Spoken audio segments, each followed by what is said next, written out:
Bach in the background. I was messing around with copyright free music.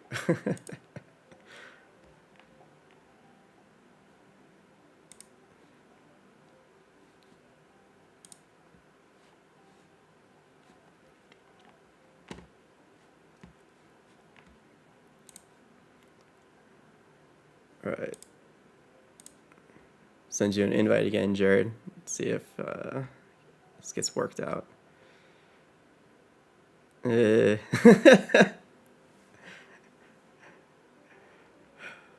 I wish there was an easy way. Wait, what's this?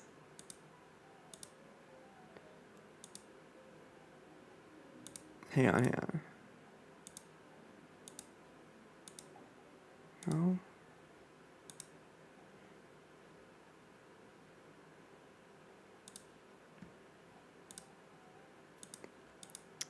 don't know what that's about.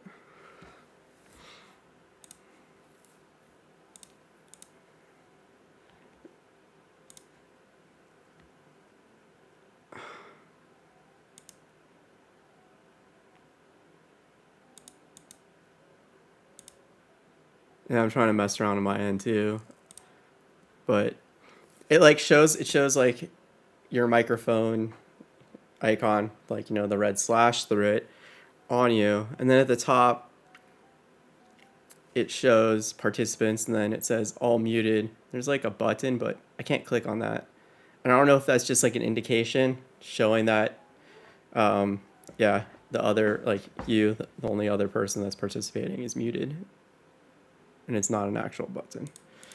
This product is still newer, so it's very much an MVP. I mean, at my end, man.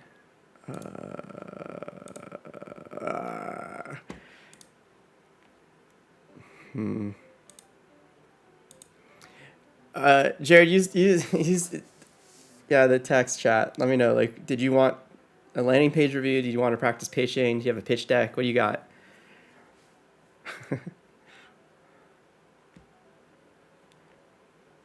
Landing page. Okay, cool. All right, we can do that. Do that at least easy. Yeah. Trying to think what else might help with that. Let me see what I got. Oh, that's just my settings.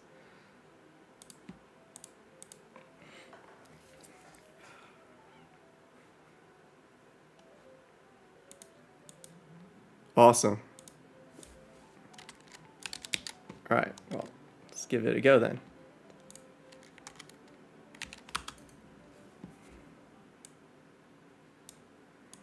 Get this up here.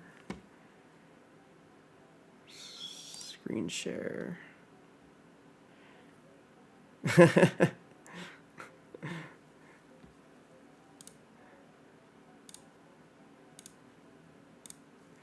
Yeah, feel free to use the text chat still to chime in. All right, cool.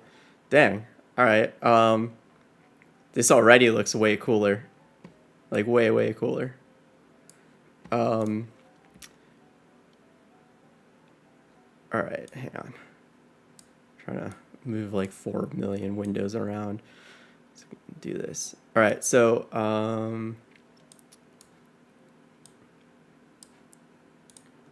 try to get okay there. All right, so I think like just as like a first impression, it's definitely improved because we're seeing, a lot more of these visuals. It looks a lot more like impressive at like first glance, but I will say that we're still having a little bit of the information overload effect, where you've got so much stuff just like all together like this, and like right here, we've got 1, 2, 3, 4, 5, 6 different typography treatments with like the sizing and the styling and all that stuff, and when you do that, with all these different elements on top of each other, it makes it really, really hard to visually understand, again, what it matters most, what's related to each other, what the hierarchy is of the information. So yeah, it's just still like this is very overwhelming, and it's going to be so important to utilize empty space to create that visual guidance for the person first coming to the site to know this is what matters the most, this is where you should be looking, and here's where you should go next. Like create that visual flow of information for them in a way that is, again, not overwhelming, but very inviting and calming, and ultimately easy to digest, because you want them to continuously digest that information. Yeah, all right. Let's kind of look at this. Stop guessing what's holding your team back. Get instant insights and clear next steps. Okay, that is, I think, good. It's still like, it's still one of these statements that's a little bit broad at first. Like, okay, well, in what sense, in what way, what kind of team and all that. But I think it's like a starting point, it's like a quick introduction. It's not a bad statement to kind of grab attention. So let's see what the follow-up is. The only research-backed productivity tool that helps mid-sized product and engineering teams stay in line, engaged, and effective. So like this statement here, you're getting a little bit, in my opinion, too technical. Like the only research-backed productivity tool. I don't know like if that's a true statement, like how you can back that up. I'd be shocked if other productivity tools aren't doing research. Like, you know what I mean? Like research backed in what sense? What kind of research? In what way, right? It's just, you're trying to build credibility for your product, but at the same time, it's one of these statements that invites a lot of skepticism, because it's like, what are you talking about? What do you mean? I've been doing this a long time. I've used product tools for different, elements of managing a project or a team. The only ones that I've come across that aren't research backed are the ones that are spun up by some college kid who went to like a hackathon or, startup weekend with a random idea. And we're like, oh, this is going to be a fun idea, But pretty much every other legitimate company that you're pitting yourself against in the marketplace, it's hard to not like immediately think of different ways that they're utilizing research, they're looking at research, they're applying that research in some way, So it's just, to me, it's inviting too much skepticism immediately, and it's not doing a good job of expanding on this initial statement to tell me what kind of teams, what type of insights, like what context this tool is utilized in to achieve this, That's what I want to know. That's how it's going to make it easy for me to, again, self-identify that this is for me. It's going to be enjoyable to use and benefit me, So, yeah. And again, like these all the elements right here, it just all bleeds into each other, and it's like, I don't get it. So yeah, I mean, utilize a little bit more space, keep things a little bit more, properly grouped. There's actually, hang on, I got a book. Hang on.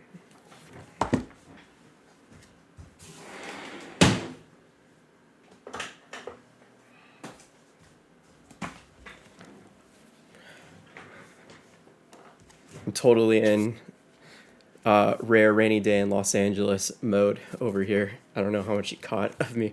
But anyhow, this book's pretty legit. Steve Krug, Don't Make Me Think, revised. It's been around for a long time. So I think this is one of the books that my boss mentor made me get a long time ago when he recruited me to his UX product firm. I had done my own startups, and it was pretty good. I was doing UX and wireframe and all that fun stuff, product development, without knowing what the hell I was doing. But I was just applying like similar methodology from photography in terms of, okay, well, what's in my brain? How do I make it tangible? And how do I do that while applying design thinking with a intended outcome for the viewer, person that's going to experience my photography? So I kind of just like tweaked that methodology into the context of, oh, I'm making a startup company. I'm making, an online product. So I did that. Then he's like, like we've known each other, and he spun up this thing. He's like, hey, come work for me. I'll teach you how to do this like legitimately. I'm like, oh, okay. I'm like, what is this? He's like, oh, it's called experience design. I'm like, oh. It's like, that's what you've been doing. I'm like, oh. And then he's like, here, get these books. We're going to start you off. And so this was one of the books that he made me get. Anyhow, it's more specific to web design, but again, similar methodology and thought process, and the design thinking implementation of, again, what's in here, how to make it tangible, and how do I achieve an intended outcome with my designs. So it's a really good book. It's very simple, great examples, and it'll, I think, it's like a super easy read too. Like,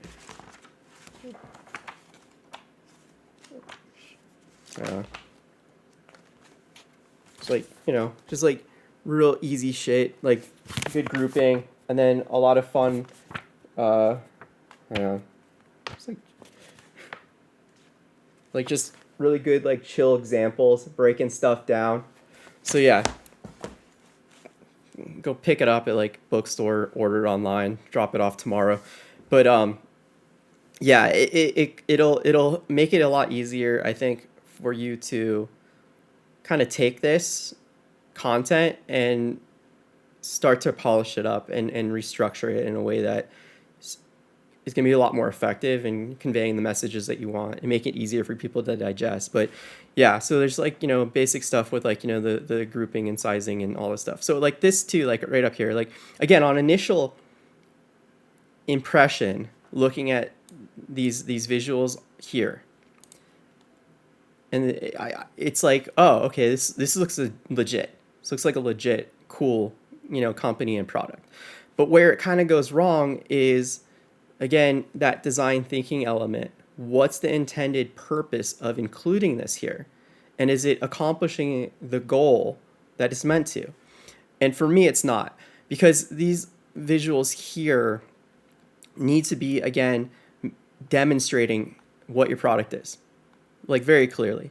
And we've got some really, interesting, like screenshots, but it's not showing me what's actually happening and what these are representing from, again, the experiential perspective of being the user, the client, and how it's achieving these laid out, purpose of why your product exists.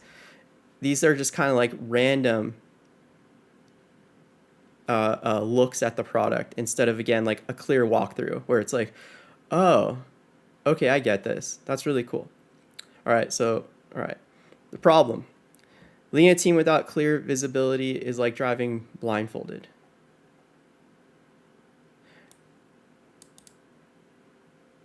So this too is like, again, like what we're talking about before, there's a lot of text, right?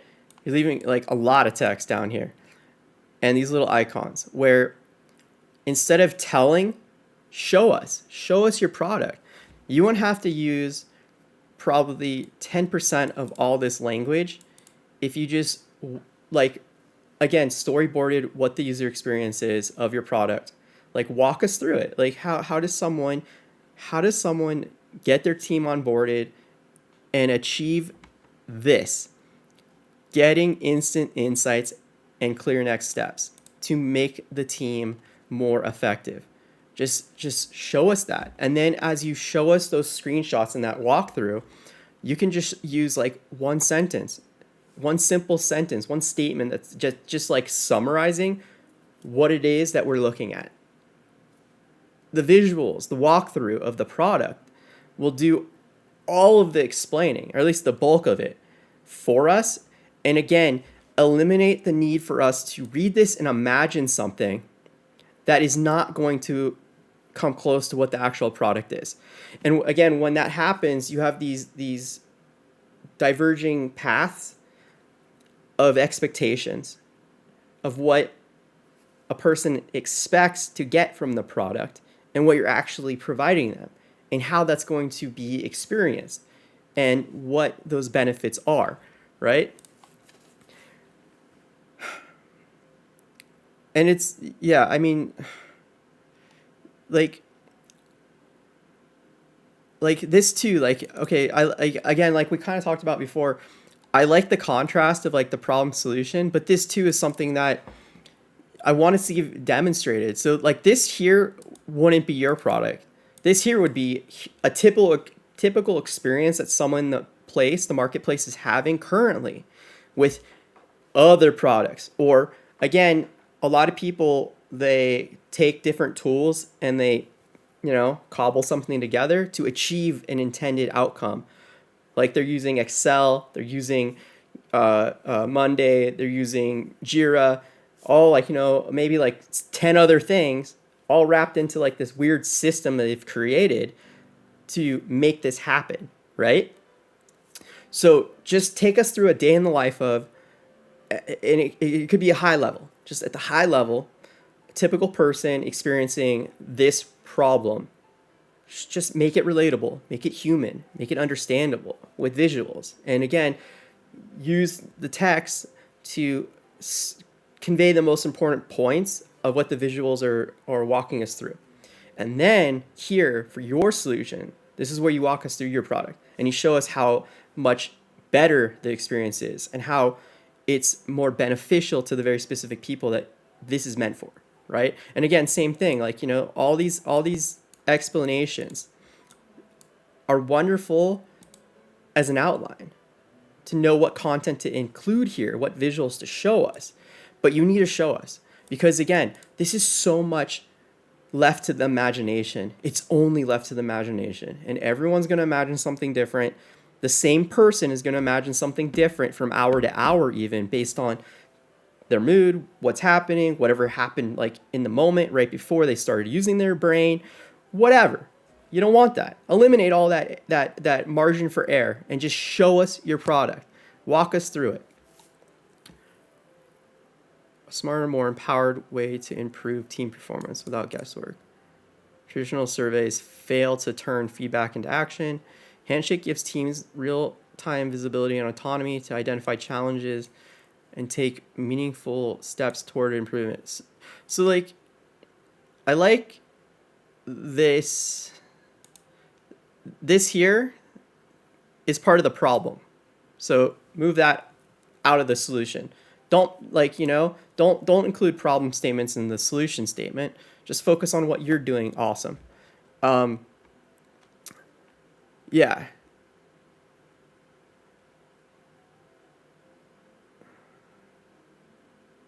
Like, I have a problem with this. I do this myself all the time. I'm overstating things. And I'm also like hearing a lot of people are honing in on empowered as like a new buzzword that's being overutilized and overused a lot. So yeah, I would like, you don't need to get that, like get rid of that, make it shorter, make it simple. Yeah, and then just, yeah, show us the product. Just walk us through your product. And this too, like, these visuals are kind of fun, but again, it'd be a billion times more effective if you're showing us your product. And if you want to show us like fun little visuals like this to make it more relatable from a human perspective, instead of just showing us like, like a storyboard of your product, like the screens of your product, you can take this approach, use these types of like, use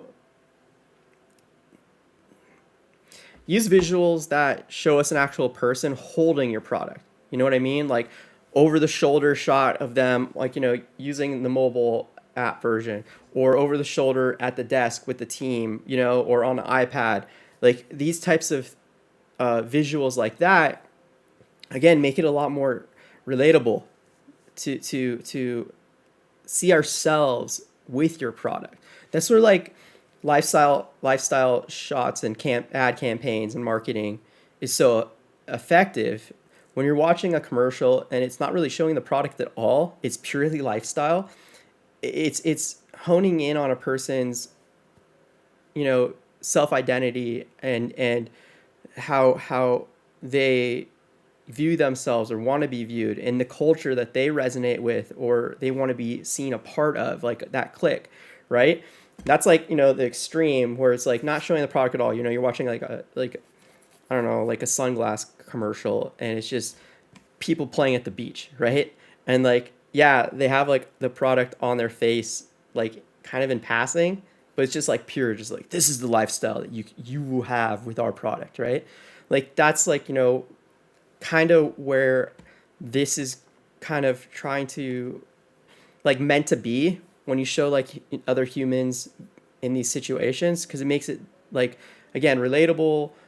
It makes it easy to self-identify that, yeah, this is for me, or it feeds into that ego, right? That identity and all that stuff. And you can play on that. And you can do that pretty like, you know, effectively with just like simple, like, you know, photographs, you know, that might be a little bit harder depending on, you know, your team or budget and stuff. But you can also do little visuals like illustrations like this, and, you know, have them, you know, in the illustration with your product, right? Make that, again, a little bit more relatable and understandable instead of these, you know, like, I don't know if you paid a designer to make these or you just found like, yeah, just, you know, there's thousands of these available.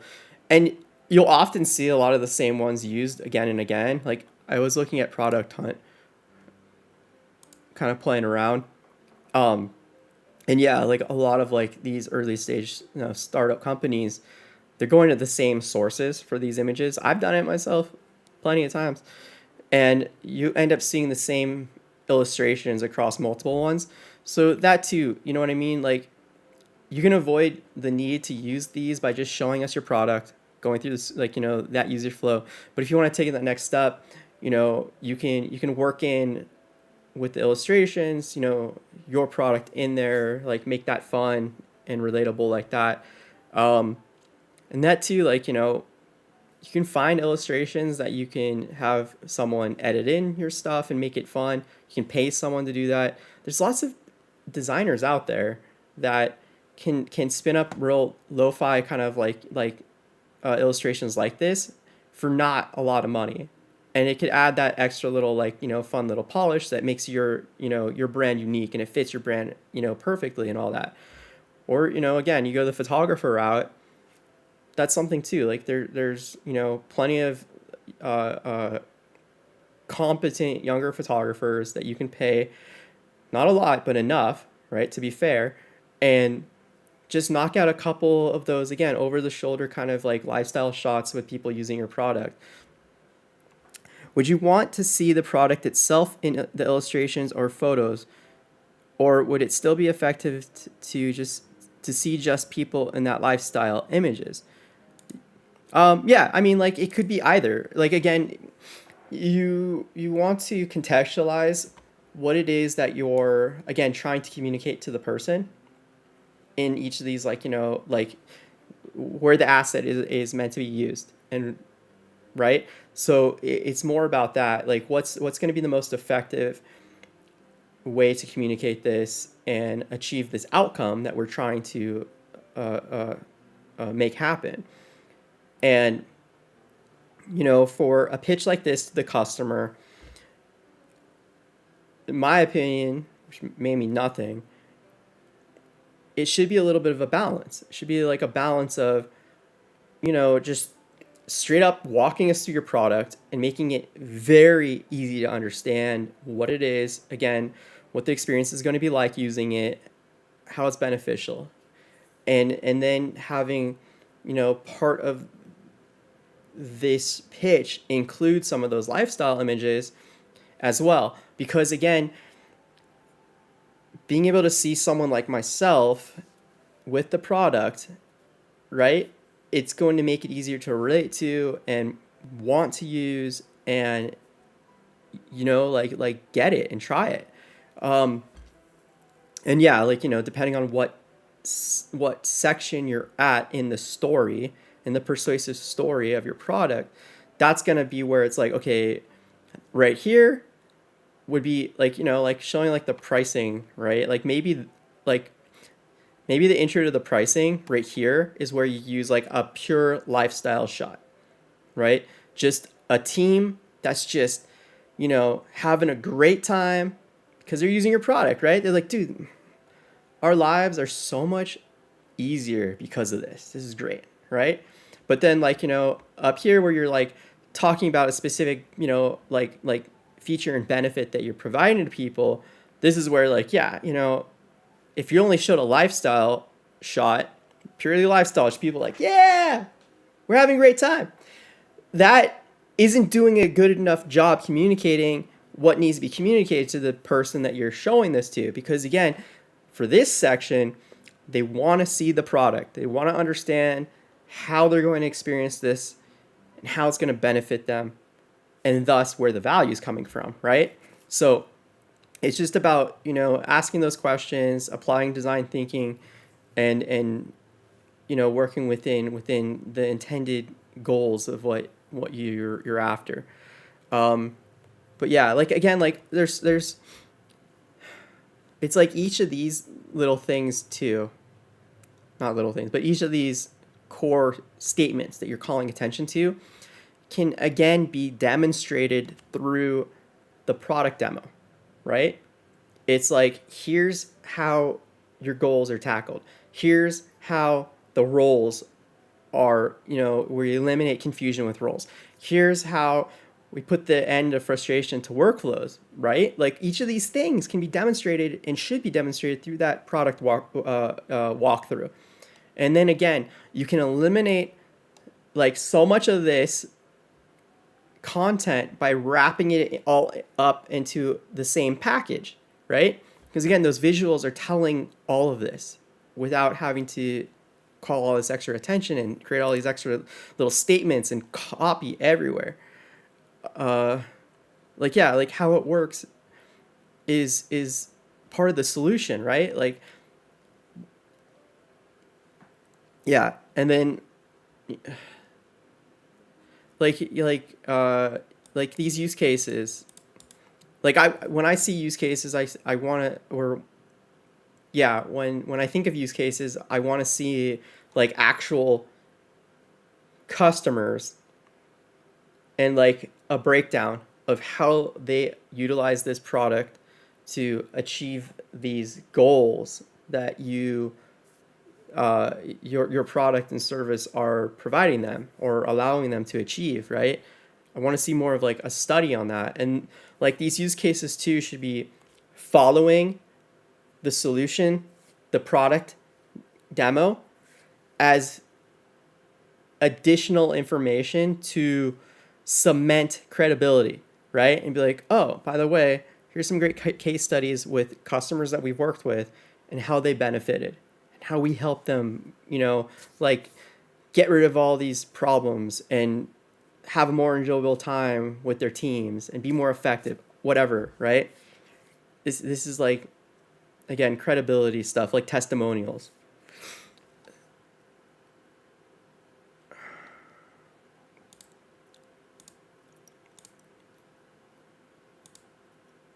So this is better for sure. Um,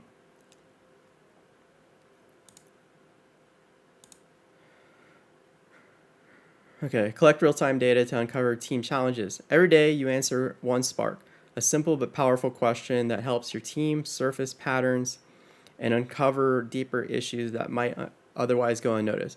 Over time, this data is analyzed to reveal your team's most pressing challenge so you can take action where it matters most. So, like again, it's a lot of text. And I think like, yeah, like, there's ways to just like state this without using so much like jargon associated with it and just, be more high level and like to the point.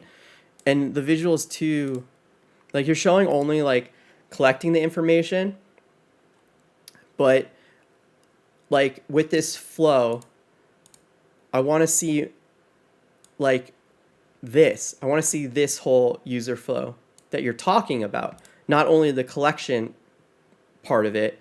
I want to see how you go from collecting this information to analyzing it to then, being like, here's like the challenge, right? So that to me is where this logical kind of like snippet is. But again, like all of if this is like the product demo, right? Then yeah, this needs to move up, and like each of these flows too, like I don't know, I'm not trying to think like off the top of my head, but it just needs to do a better job of encapsulating that entire user flow to do this specific thing and walk us through that. Because yeah, only showing us this, like, yeah, you can, like, here's the different kind of sparks you can create or that are like, automated through your system. It's not, it's looking like any other kind of like Google form kind of like survey, but that's not what this is. So show me how, this is very, unique and Handshake. This is Handshake. Pinpoint the top issue holding your team back. Every month, Handshake analyzes team responses that identify the single most pressing challenge holding your team back. By leveraging research-backed prioritization, your focus eliminates guesswork and ensures you direct your efforts where they'll have the greatest impact.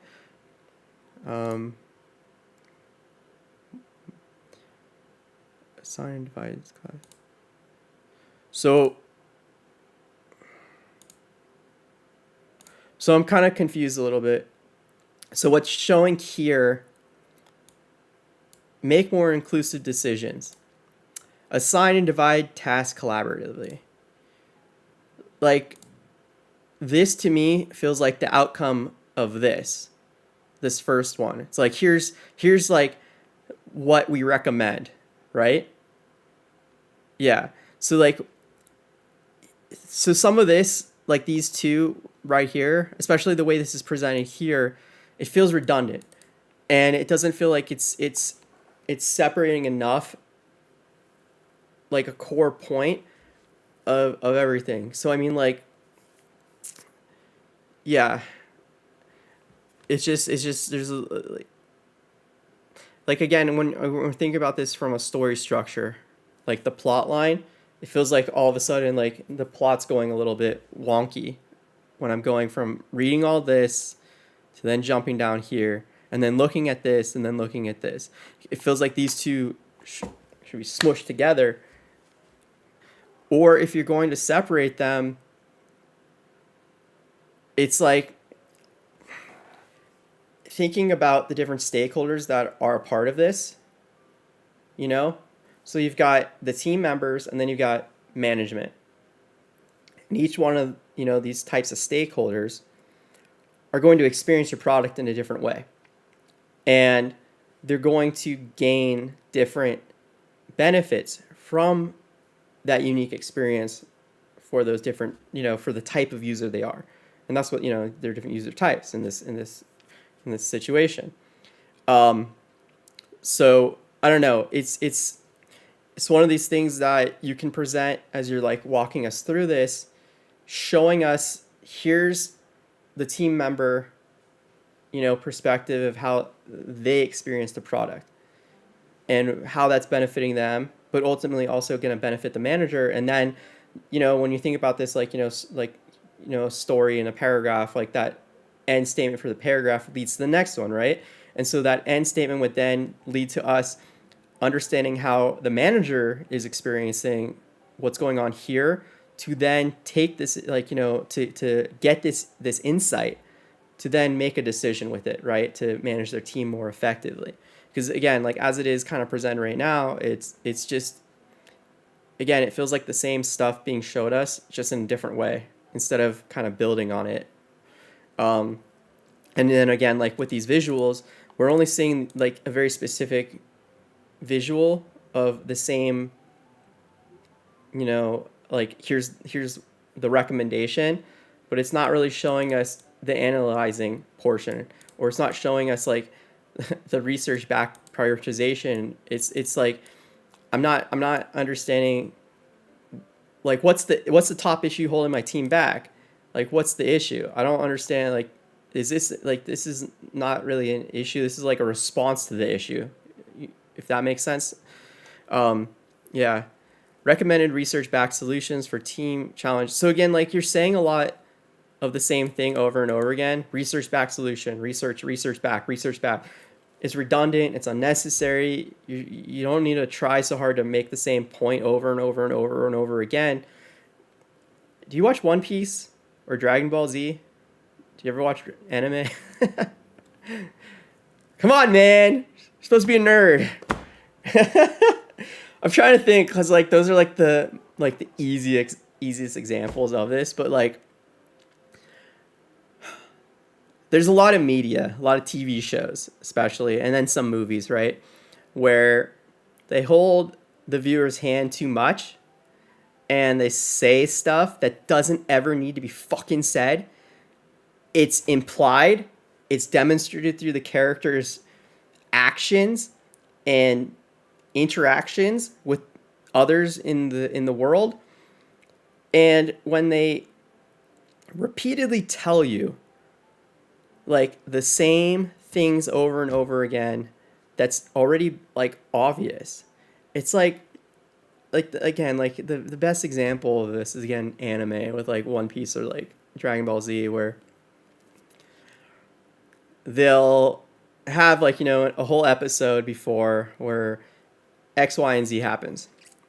And then the next episode, there's an interaction with the character that references what happened last episode.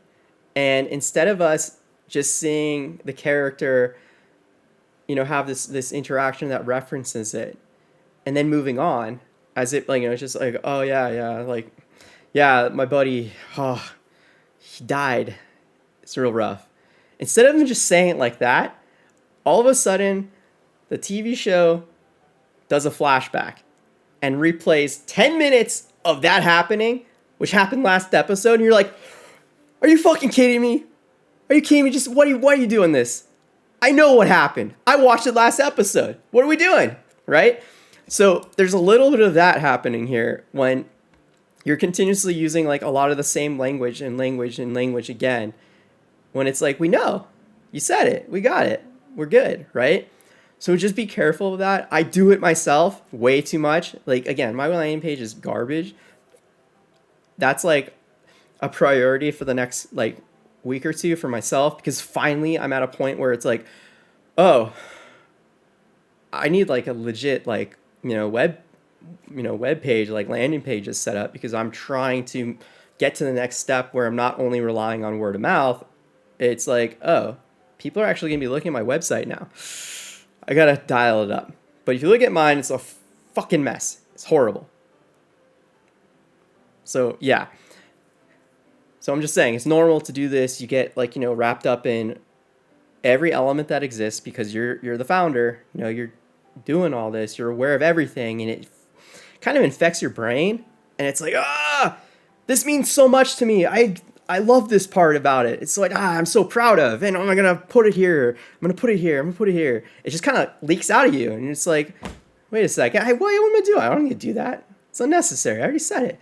So yeah, it just, I'm getting on your case, but yeah, it's normal. So yeah, anyhow, all right, let's go on. Identifying a problem is just the first step. Taking action is what drives real change.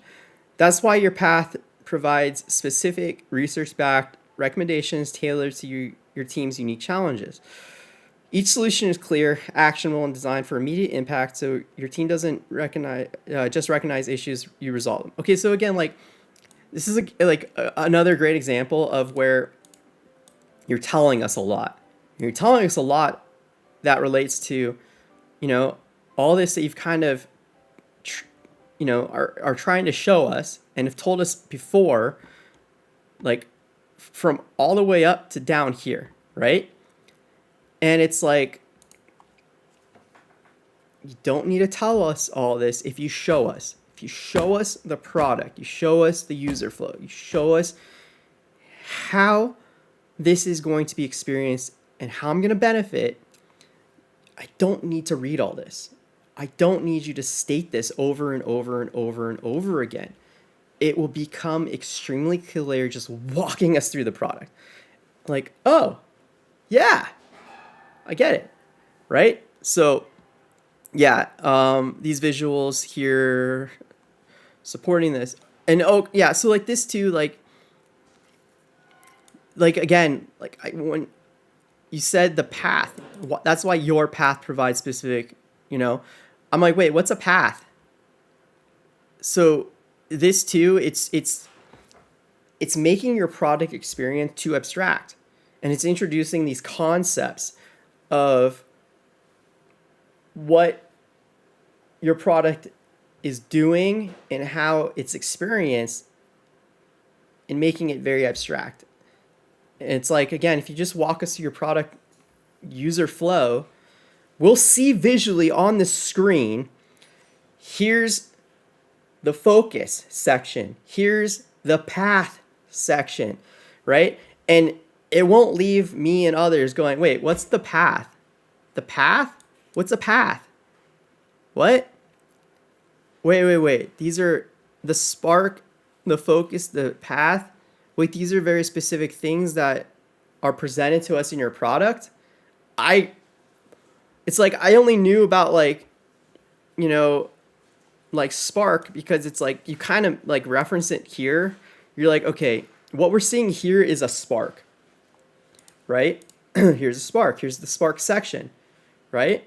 Like this one, it's still kind of abrupt in how it's being presented to us as part of like, a product demo, because again, it's kind of out of context from the larger application of how it's being experienced as a user. But this one is kind of like easier to recognize. Like, yeah, this one, again, because how up here, I can make this visual connection of, oh, I'm looking at like the website, and I'm in the Spark section. So this is a Spark. Here, this one's even more out of context. I have no idea. Wait, this is a focus? I had no idea what this meant. I thought you were just like, playing off word, and trying to make each step like, have a title to it. I did not understand that these are actually sections within your product. This one too suffers from the same problem as this one, where it's like it's too abstractly, shown out of context. Yeah. And then, okay, so flow. Track team progress and measure the impact of changes. Your team can continuously track progress and measure the impact of changes, so you know what's driving results and where to adjust. With built-in feedback loops, your flow helps your team reinforce what works, course correct when needed, and sustain lasting improvement. So this one's like, again, better because we're showing like a whole screen, and we can see that we're in the flow section, and we see this is Alex's flow. This too, like, okay, so this is where like having a full kind of like walk through the product would make this a lot easier to understand and relate to, and know what to expect from this. Because I'm like, who's Alex? Is Alex me? Is Alex one of my team members?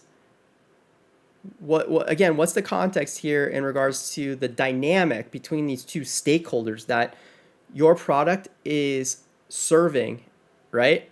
So again, having these looks are an improvement, big improvement, but it's still not hitting the mark in regards to serving the intended purpose of communicating exactly how I'm going to experience your product, benefit from it, and understand that it's for me, right? So yeah, like this is just, it's not enough. It's not clear enough. And again, there's so much text here that is, again, redundant, and just demonstrating the product will take care of so much of this. Yeah. Handshake gave us the clarity and confidence to identify our biggest challenges and take action. My team now feels empowered to address issues themselves, and we've never been more aligned or engaged. That's a cool, yeah, it's good. It's a good testimonial. Director data strategy, cool. All right. And this is like, yeah, a good place to put it right before pricing. You know, building up that the confidence and trust and credibility of your product, and that too is where, like, you know, again, those case studies. You know, I feel like the case studies themselves are better utilized on another page and not as part of the entire persuasive story of, you know, your product and pitch. That's like appendix slide stuff where, like, under the testimonials, right? Then you have, like, you know, check out our case studies, and then you can click on that and then go off page. But, you know, it's going to be more effective typically on the landing page to, much like a pitch deck for investors, to keep the more detailed information and research and those, you know, case studies reserved for later after you make the pitch. So if someone's kind of like, well, I want to know a little bit more, I want to dig in, do a little due diligence, then they can engage with that, and you provided them that opportunity. But you don't want to disrupt that overall, you know, the story you're telling with interjecting, like, here's a bunch of, like, you know, case studies and stuff here. It's just, that's more like, yeah, like ancillary supplemental information. Just, yeah, hone in on, yeah, like, this is great. And, you know, having, like, if as you collect more, like, making this into, like, you know, a carousel that people can kind of like, you know, like these here, that's just kind of, you know, rotating and showing us a couple different people. It's good. It's to the point. It's quick. Yeah. All right. So pricing, simplest way to build a high performing team. Get started in minutes. Don't hesitate. We have 60-day money back guarantee. Complete projects 18% faster with fewer blockers. Report 23% better team alignment and performance. See 21% lower turnover and happier employees. So this is something that, oh, you got to go. Appreciate the feedback. Okay. Yeah, real quick, you know, before you bounce, for these things, definitely talk to others, you know, your intended, like, customers, people, you know, people you're working with, and get an understanding of how effective this is to show these little percentage points, and like, know if this is going to be, again, something that is really impactful and helping them feel confidence, or this is going to invite skepticism. Because, again, like 18%, 20, like, what does this mean based on what, right? Like, for me, a person like me who, yeah, I'm very skeptical and like cynical in a lot of ways, I'm immediately going like, wait, what? No. Instead, focus just on you know, those high level benefits. And again, if you're showing us the product and how it's experienced and the benefits of that, you don't have to try so hard with this stuff. It's already said. It's done. So yeah, anyhow, cool, man. Thanks for being a part of this and showing off. It's definitely improved. You're definitely getting closer to what's gonna, in my mind, again, this is me, be extremely effective and awesome. So yeah, cool. William, what up? Yeah, I'll keep going a little bit and, like, finish up. Yeah, and you can feel free if you want to jump up. You got something to share? Yeah, let me know. But yeah, I just did, like, so, like I said, I'm at a point with my company where I need to actually take time with making the website good. And I'm working on changing our membership programs and how I'm approaching sponsors. So a lot of what I do is community focused, and my whole goal is to make it as accessible as possible. Like, online here, it's only $2 a month. Other kind of, like, you know, companies charge a lot more money. And our events, before the pandemic, we're doing all these, you know, in-person events, and almost all of them were free. And we're doing, like, state of the region events, like a Chamber of Commerce does, state of the city events, and those are free. My whole goal for all this is make this as accessible as possible, and subsidize the ticket price, or the community price, through corporate contracts, government contracts. So I need to redesign all this stuff. So what I've been doing is meeting with a lot of different mentors and people that I'm trying to sell to, and sitting down with them and walking them through, like, here's the, like, when I'm pitching, here's what I want from you, here's how I'm presenting it, and then getting feedback. And I'm pitching it like, not, would you want this? I'm going to these meetings like, hey, I want your money.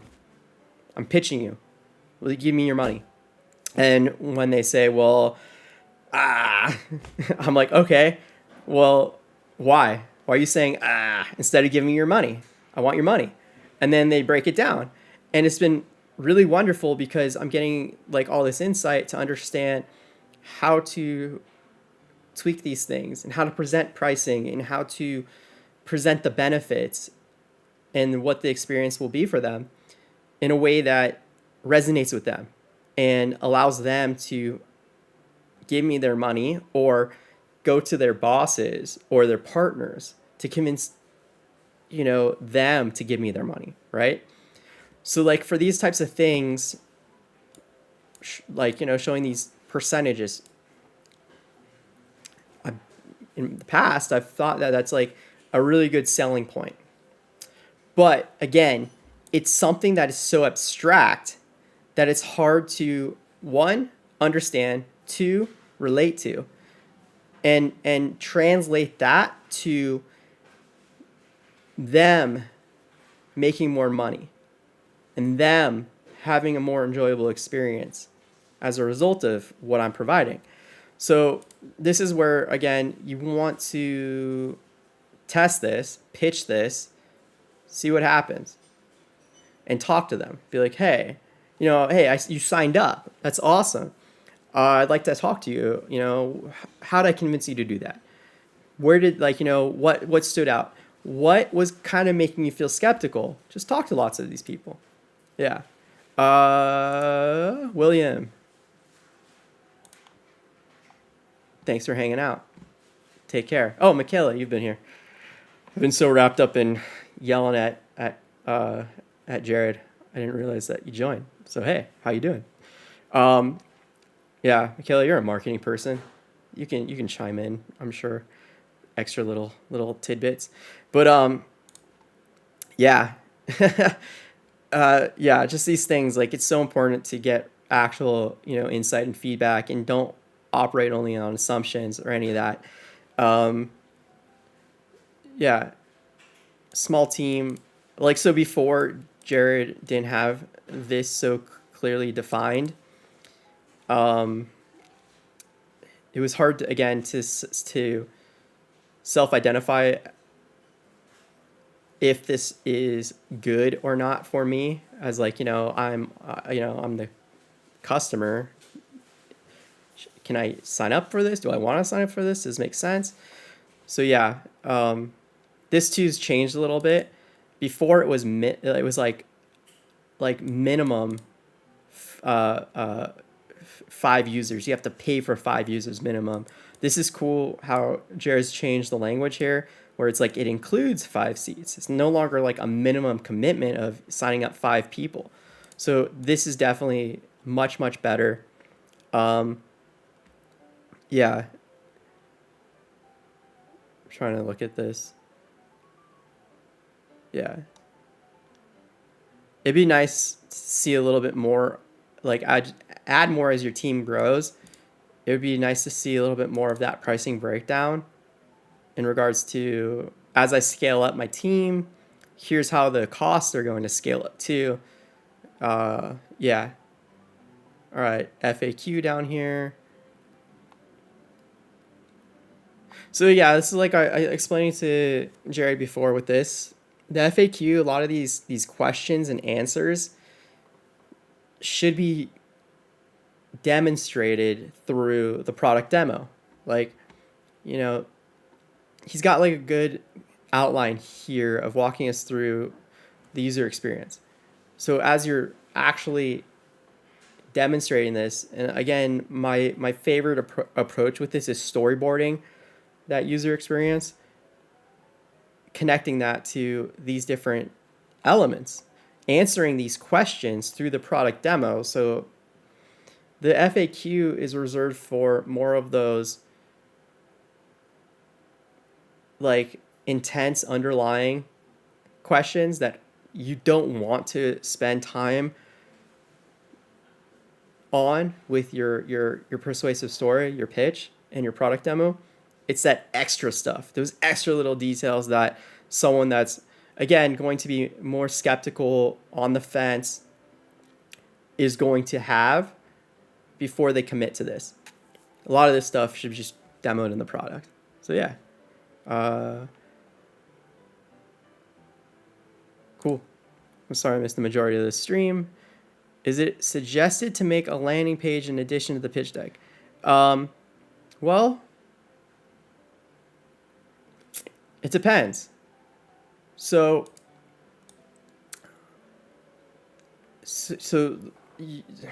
a landing page is typically a pitch to your customers. So the landing page itself is all about telling a persuasive story to convince someone to become your customer or your user if you're not, you don't have a paid, product. So like, you're running like a new social network type of thing. But it's all about convincing them to be a user or customer. You can have a landing page that's set up for investors, but you gotta be careful. Because if you have a public-facing landing page for investors, you can be violating SEC law. The only way that you are legally allowed to do that, publicly facing, is if that landing page for investors is acting as a marketing funnel to an approved, regulated crowdfunding portal. An equity crowdfunding portal. You can't be like running like, a public crowdfunding campaign on your own. And you can't be publicly soliciting for investors without it being attached to an actual equity crowdfunding portal and directing people to that. It can only be used as marketing for that. And then I could be a little bit off. I don't know how laws have changed, and there's a lot of fucking crazy chaos right now with, who knows what's going on. But that's what I've been instructed from lawyers. So don't take my, word as legal advice. Understand that you should always talk to a lawyer and make sure that your strategy and plan is legal and you're doing it legally and it's all, good and dialed in. You're not going to be violating any laws or liable for anything. But if you were to create a private landing page for investors, private, and you're typically sending that only to accredited investors, then I think it could be okay. But again, double check with a lawyer. But yeah, essentially, if you were to create a landing page in addition to a pitch deck for investors, it would be essentially the same pitch. It's just tweaked to the different medium, right? And I don't know if there's any real benefit. There could be, because using the medium of a web page may allow for a little bit, like seeing some of these little interactions like this and being able to, be more interactive, possibly could be more effective versus like, a PDF or a slideshow that you send, like, like to them, like a PowerPoint. Maybe. I don't know. I don't think it's necessary because, like, for the most part, when you're pitching to investors, as long as you're communicating the information clearly, PDF works great. You don't need to have like these extra little, like interactions like that. It's unnecessary. Just focus on the story and communicating effectively. It's fine. What is a great resource for finding examples of successful pitch decks? I.e. gaming industry for me specifically. it's gonna be difficult because like there's a couple elements that are important to keep in mind when you're pitching to investors. So much of your success with investors is linked to a lot of different factors that may or may not be present from one founder fundraising to another. And I've shared this before, and I got it like, okay, so I got a couple key to-do lists, key tasks to do for my own company. And one of that's like being a lot more active in my own forums and sharing information and resources. But a key element that I have shared before is this little outline of kind of like factors that investors being influenced by when they're considering a deal and doing a deal. I'm copying and pasting it. Give me a second. I'm gonna do my best to, in the chat, make this look nice because it's a total fucking mess. Hang on. All right. Hang on. There's a lot of these little bullet points.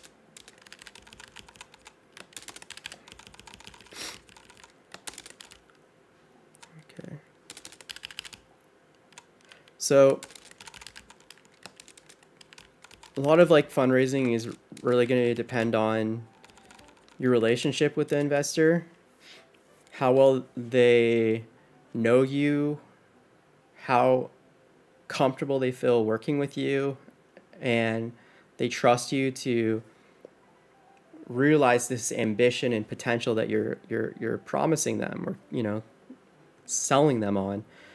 And after that, it's about looking at a couple other elements in regards to your background and what you've accomplished thus far in the face of adversity. And that's where a lot of fundraising success isn't this overnight,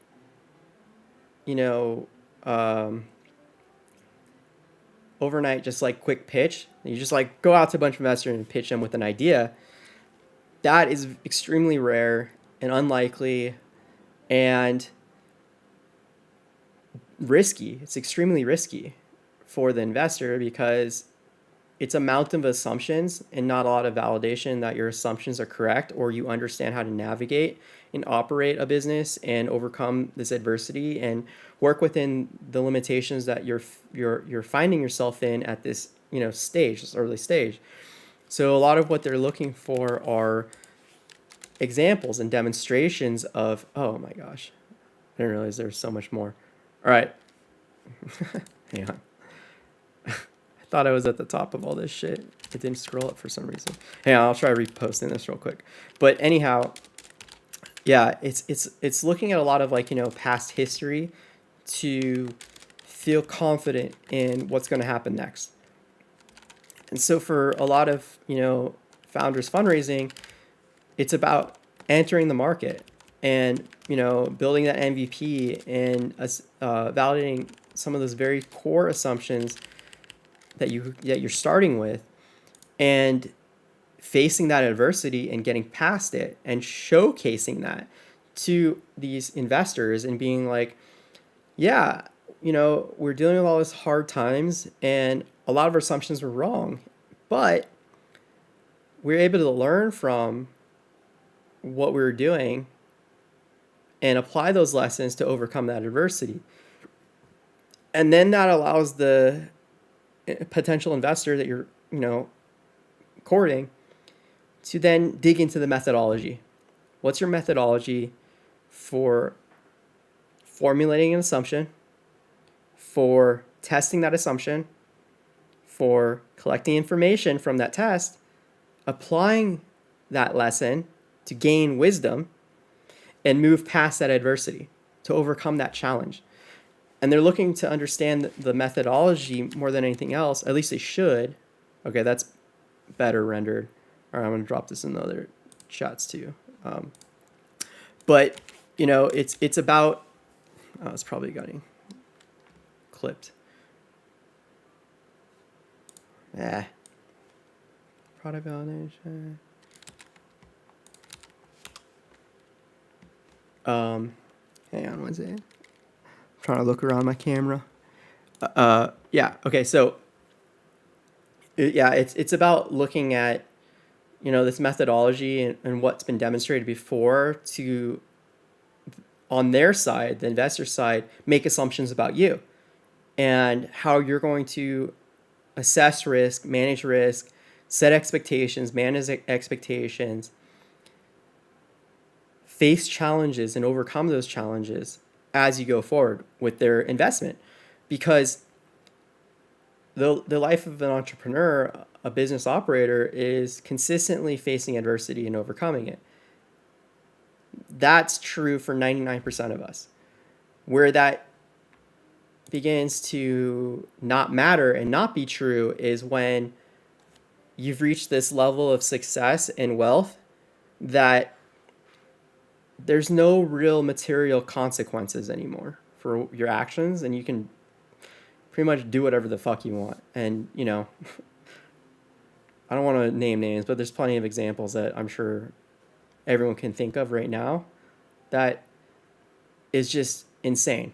It's fucking insane what is going on and the level of incompetency that is allowed to continue because they've accumulated so much power, right?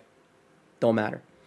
So for the rest of us, though, especially early stage founders seeking investment, especially, it's about being in a situation where risk carries consequence that is deeply material, and you can't overcome it if you make the wrong choice, the wrong decision. And so again, from an investor's perspective, they're trying to assess your ability as an operator to take their money, their investment, and not lose it, right? So yeah, like these bullet points that I shared is kind of like, having done this for a long time, a lot of speaker panels with investors, a lot of fireside chats, a lot of office hours with mentors, interviewing these investors constantly. This is kind of like the repeating themes that they speak to consistently in regards to how they're assessing a deal and what's driving them to make that deal. So hopefully that helps a little bit. As far as examples of good pitches, again, because some of these factors can be incredibly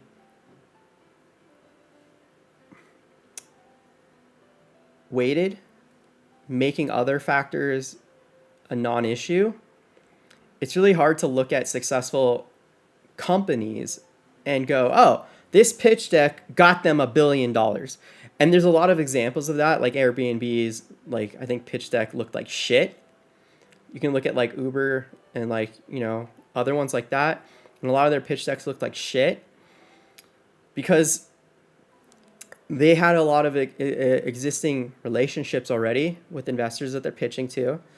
They also had a lot of success previously with other ventures. Even if those ventures failed, they were able to demonstrate enough in regards to that ability to grow as a founder, as an operator, and demonstrate aptitude in how they're taking those lessons and gaining wisdom from it to make investors feel confident that, okay, they've learned the lessons from these past failures. I have a great relationship with them. I'm willing to take a risk with them again. Or they got to a point through their MVP or early versions of their product to gather enough validation and traction with the existing product in the market to make the investors feel that this is a worthy and deal to do. I believe in this. They've been able to, again, demonstrate this ability to form assumptions, test those assumptions, apply those lessons to gain wisdom, and continuously grow and overcome adversity as it comes across their they come across it, that I feel confident in giving them this investment, right?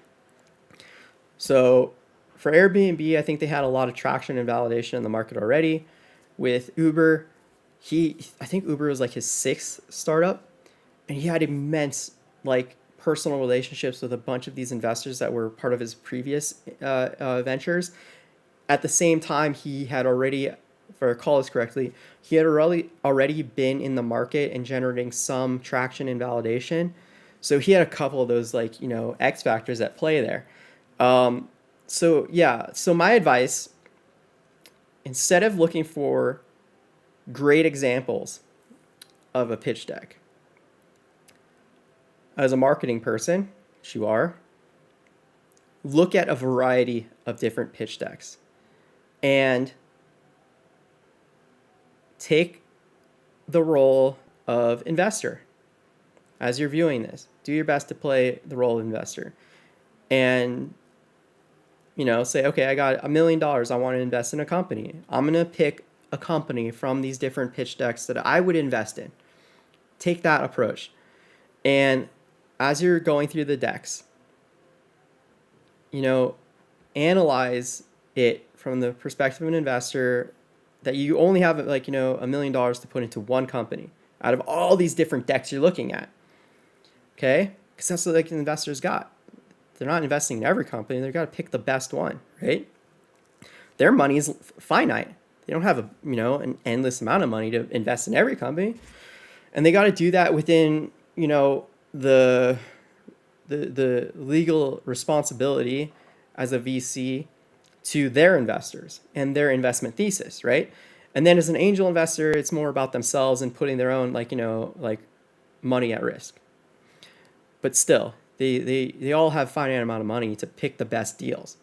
So go through these decks with that mindset and pay attention to your experience as you're going through it.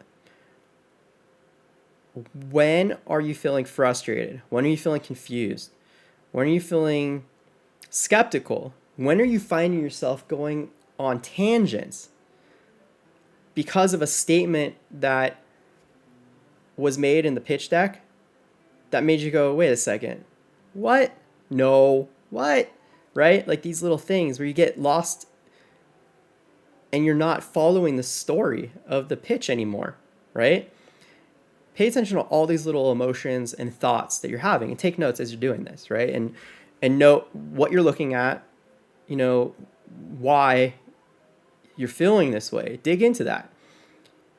And at the same time, note when you're feeling trust with this company because of the deck, when you're feeling excitement, when you're feeling emotionally invested in the story and like you're like, oh man, this is cool. Like I believe in this. Yeah, this is awesome, right? Like take note of all of this and then analyze the story structure, what they're doing, how they're presenting it, what is being shown to you, and then question again, like why? Does this fit? Does this make sense? Is this adding or detracting from the goal of convincing me to give them money, right?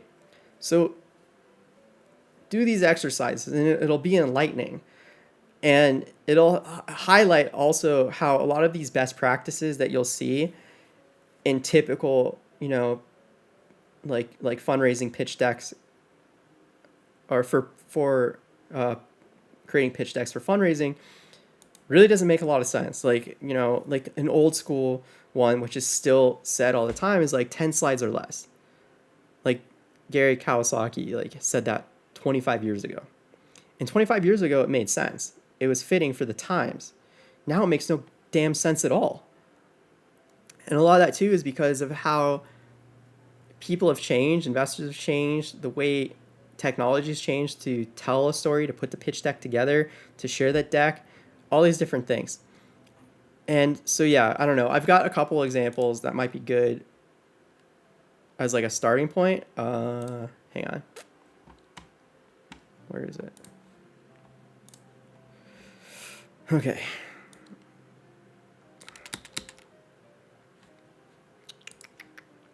All right, so here bunch of stuff to help start things off. I don't know if this whole thing will post or not.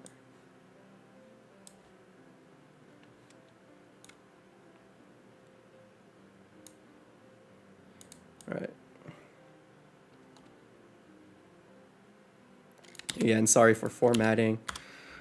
I'm trying to share too much information in these silly things. But yeah. What did I just do? Okay. Yeah, okay, so a bunch of different examples. Yeah. Like, I'm trying to think how to explain this good. Let's see here. Yeah, again, like, just go through like a couple of these different examples and ask, those questions from the role of being an investor. It'll help a lot. And then yeah, apply those lessons, like, your own insights that you gained from asking yourself these questions, like, why was I feeling this way? Did this, again, add or detract from the intended goal of telling a persuasive story to convince me to give them the money, right? And yeah, just, like the other thing too that's important as like just an overarching best practice is telling a story that is easily relatable, engaging, simple to follow, and told in a way that anyone can understand. Even if you're presenting to like more technical investors, a technical product, it's so much more effective to just stay, within the realm of common language that a teenager can understand and follow along with, to convey your topics or convey these concepts of your product and what's going on, because they'll use their brain less, and the less they're using their brain, the less likely they are to, again, go off on these tangents and create unnecessary conflict with the story you're telling. And yeah, like we were talking like with Jared a lot about this, is just like with some of these things, it's super important to stay high level and simple and use spacing and make it easy to digest. Like these, I like this. It's just, this is too much text. But the spacing here is good. Like the relationship dynamics are good. Up here, this, again, like, this is too much. And for like a pitch deck, it's really important. If you're using the pitch deck as a visual aid, right? You do not want to have the person trying to read and listen to you at the same time. Use the pitch deck as a visual aid to drive home the most important concepts, to visualize the most important things. Like, again, do that in a way that's not abstract. Like, actually show your product. Walk us through it. Show people with your product. Make it easy to understand and relate to and want to be a part of. If you show like a slide like with all this shit on it, it's too much. It's information overload. It's going to make it impossible for them to resonate with what you're saying, to retain what you're saying. It's just like too much back and forth split, attention and stuff. So less is more for a pitch deck in regards to what's on a slide. It's going to be far more effective to have 75 slides that are little bonbons of delicious content that's just like, oh, so good. I got that. It's just like one statement, one image. So much more effective to have 100 slides like that than having 10 slides that are like this. Like, the fuck? It's too much, right? Anyhow, all right, time to go. Been doing this for a while. So thanks for hanging out and being a part of this and tuning in. Yeah, I'm going to try doing this more often instead of like every other week, once a week. I'm working on the calendar for that. So yeah, be aware. And yeah, anyone's welcome to practice pitching, an elevator pitch, a full-on deck, or just do landing pages. And it can be any stage. Like Jared's been coming a couple times, and it started off very rough. And that's what the whole point of this is, to, work through this work in progress and make it better. So yeah, appreciate Jared, being a part of this and letting us dig into it. Michaela, thanks for like tuning in, helping out. William too. All right, take care. Go have a fun, productive, relaxing week.